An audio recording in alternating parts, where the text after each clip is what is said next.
And we're back, and it seems I have gotten a little too comfortable with this place.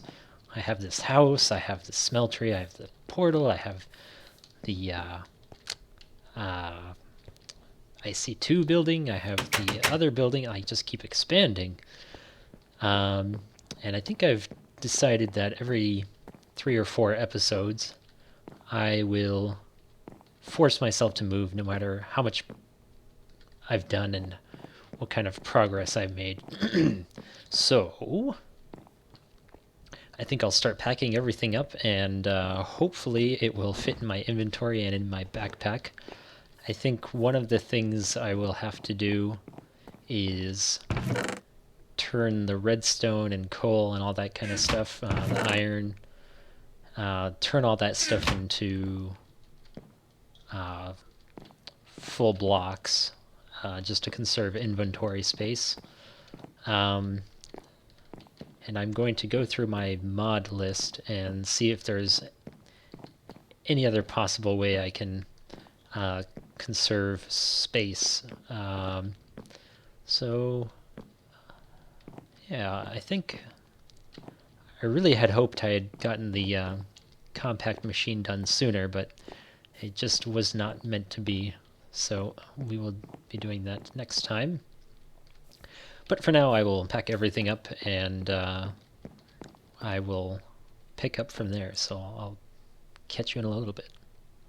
Oh, and one thing I wanted to mention was we do have our nether star. So uh, we came very close to making the compact machines, but like I said, I got to pack up. But we have the nether star ready, so when we get to our new destination, we will get our compact machine up and running, and it will be fully portable.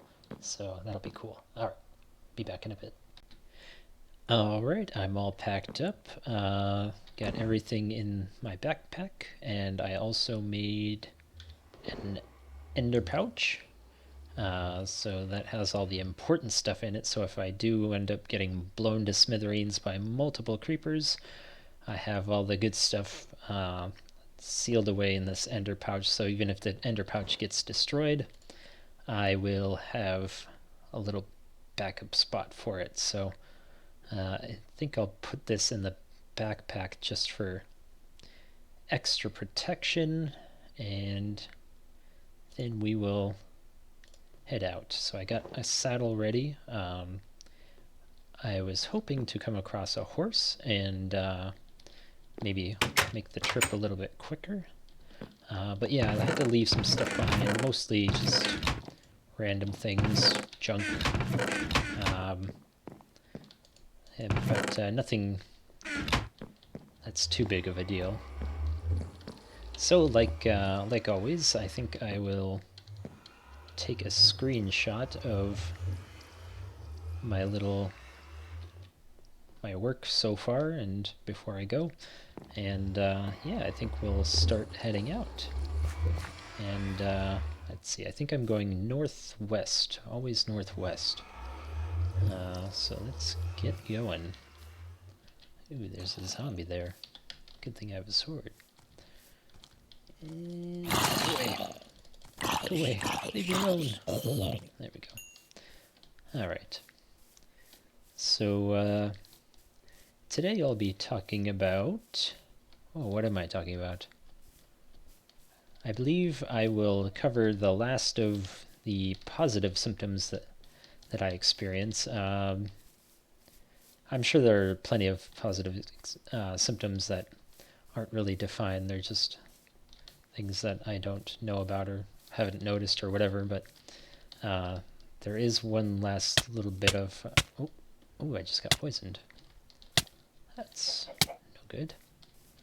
Oh, I don't feel so good. Okay, I'm better now. All right. So yeah, the last of the positive symptoms, and yeah, I'll take it from there. All right, so today is the last time I'll be specifically talking about positive symptoms. The positive symptom I'll be talking about today is agitation or irritability. I could be wrong, but I personally feel like agitation is a symptom of all the other symptoms. Sort of like how an animal in pain can be much more hostile than usual. If you're constantly experiencing unpleasantness throughout the day, you're bound to be irritated, even by the slightest offsets in your daily life. Uh, so when I was a teenager and in my preteen years, this symptom was much more common. Actually, now that I think about it, it may just be as common today, but in my years of experience with the illness, I've managed to hide my agitation a little bit more effectively. Uh, when I was a teenager, I would usually take my anger out on inanimate objects or more seldomly on myself. Eventually, I began to shift my expression of agitation more from violence toward inanimate objects to simply withdrawing myself from the situation. It's probably not the most ideal solution, but uh, is it seem I don't know, is it can seem kind of strange for a person to avoid another person simply because the other person breathes too loud for me to tolerate. Uh, I think there were two tipping points that led me to changing how I deal with my agitation. Uh, the first time was when I was in junior high school. I was starting to compete in badminton, and I thought I was doing pretty well. Um, However, after the first day of tryouts, I had become agitated with something minuscule while I was at home, and I punched the stairs. I had punched the stairs so hard that I severely bruised my hands to the point where it became unbearably painful to use a badminton racket. Uh, so the second time was when my sister had made a joke that I didn't find very funny. And to let out my frustration, I had punched the cabinet in the kitchen and it left a pretty big hole in it. Uh, and I had to pay to replace it, which as a teenager had left me with no money to spend on whatever it is I spend on money on stuff as a teenager. So I don't really remember, but anyway. So while I do suffer from agitation still, I spend a great deal of mental energy diffusing the so-called break some shit bomb in my head. So generally having other people present has a calming effect on me in that regard. If there's one thing I fear most is embarrassing myself in front of others. So if I ever do lash out on an inanimate object, it's always when I'm alone. There's never anyone around to see it. Um, I have a fun fact for you. After doing a little research, uh, trying to figure out which symptoms I would elaborate on, I finally found out why positive symptoms and negative symptoms have their respective names. Um, Positive is used because the symptoms add on to my usual experience. So, for example, hallucinations add on to my perception of reality. Agitation adds on to my normal disposition, whereas negative symptoms will subtract from how I experience things. The only negative symptom I've mentioned so far is the lack of drive, which is still a good example because it essentially means that very often my motivation is subtracted from the daily going on about my life. Uh, but anyway, that's just a little fun fact. But one thing I'd like to touch on about schizophrenia is that I think should be addressed, and I think this episode is probably my best chance to do that. Um, I didn't want to leave this episode with me describing my pseudo-violent tendencies without a disclaimer regarding violence in schizophrenic people. Um, there is certainly a false stereotype that schizophrenic people are more prone to violence. Uh, One thing that many schizophrenic people do, including myself, is form habits that distract them from their symptoms. Unfortunately, for most schizophrenic people, these habits are usually street drugs. As a result, they are exposed to violent people, violent situations, and as a result, sometimes become violent themselves when subjected to these situations. So, as far as I know, this is the only reason why schizophrenic people may rank higher on the list of groups of people that are more prone to violence. But like any group of people, whether it be hippies or businessmen or college students or whatever group you can think of, there will always be a small portion of that group that is prone to violence. And schizophrenic people are no different. But unfortunately, because schizophrenia can be such a debilitating disease, you never hear about accomplished schizophrenic people. You only hear about the ones who have, several delusions and hallucinations and are prone to violence, resulting in a brutal murder that gets mass media coverage. It's usually a bizarre story, and stuff like that sells. And while it is gruesome and tragic, coverage like this only sets back education and understanding of the illness, in my opinion, anyway. Just as sort of an example, I have a friend named Gavin, and I remember when I told Gavin's mother that I was schizophrenic, she jokingly said to Gavin, "Quick, hide the knives." Well, it was a joke. It does really speak volumes about the overall misunderstanding of the illness to the majority of people. So that's pretty much all I had to say about schizophrenia today. I kind of, just a little short one today. I kind of ran out of things to talk about, but anyway,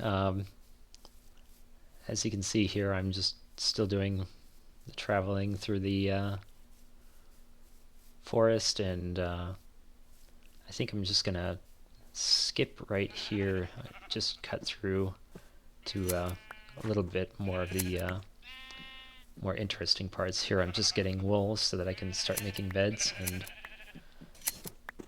I'll find myself a little hidey hole and go to keep going northwest from after I get up. So I will make this hidey hole, and then we will be right back. So I found some horses, and maybe I can tame them.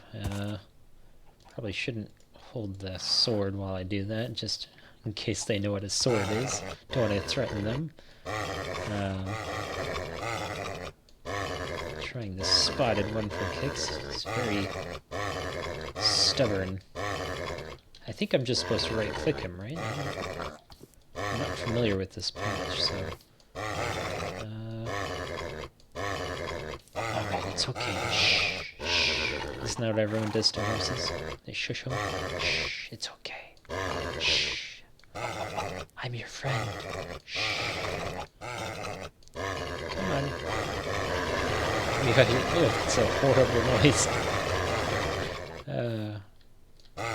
Maybe the spotted one isn't tameable. What about you?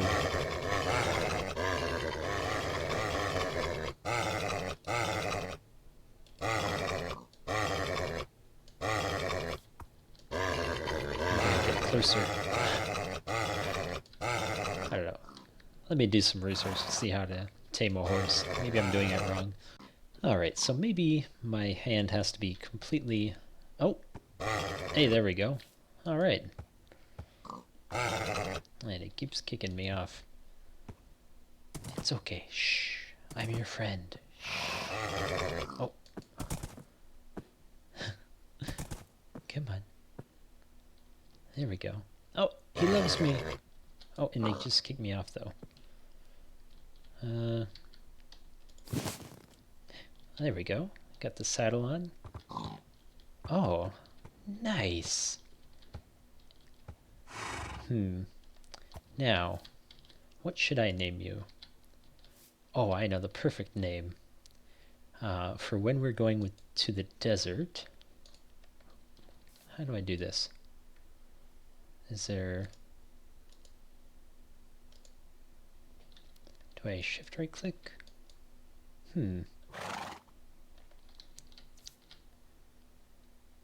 Alright. Okay, I think actually you need to rename it with an anvil. So I won't be able to use the name tag just yet, but... I have some armor for this horse. There we go. Ah, now you're safe. Nothing can hurt you. Hopefully. Alright, let's go. I'm not sure how horses work when crossing the ocean, but anyway. This should swift'n things up quite a bit. So we're still going northwest to the original spawn point where I will be able to see my old home and perhaps kill the dragon. Oh, speaking of oceans.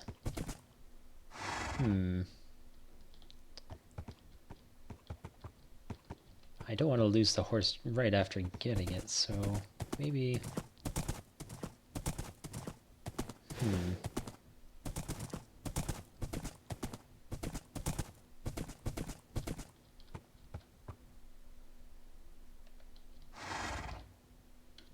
Does the horse follow me?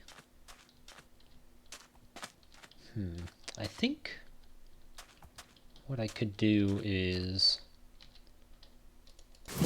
take this off and with a safari net I could take, I can take the horse with me. So let's see, single use. So slime ball, leather, and string. Okay, so let's see here. I think I have some string in this bag, and I'll need to put a crafting table down. Get rid of this clutter. Okay, so string 1, 2, 3, 4, and a slime ball, one of those. Alright, so this here, these here, and one leather here, I think. Yeah, there we go. Alright.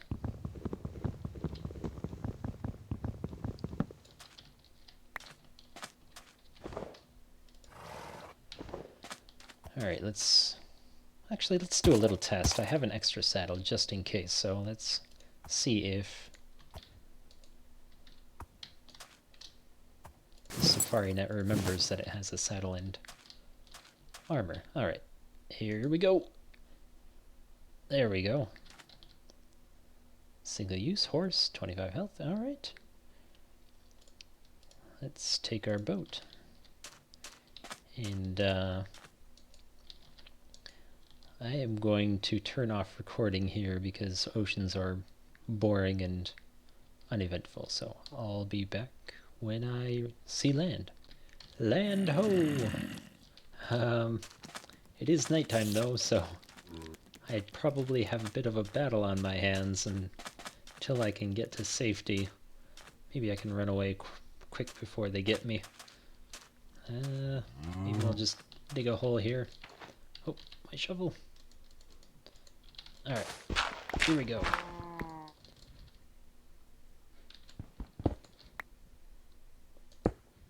There we go. Alright, it should be safe for now.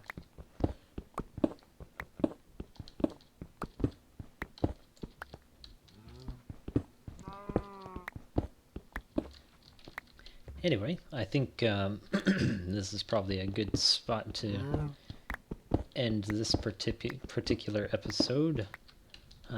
Next episode, I think I'll keep traveling. I haven't seen a biome that I like so far, so I'll keep going from there. And anyway, thanks for watching, and like I always say, I have no idea if people like what I'm doing or not. So if you do like what I do, just subscribe, click like, all that kind of stuff. If you have any questions, leave a comment. I'll try to answer it in one way or another. Um, and yeah, I think I'll just make my little bed here and call it a night. Oh, I should probably have some sort of light. There we go. All right. Good night.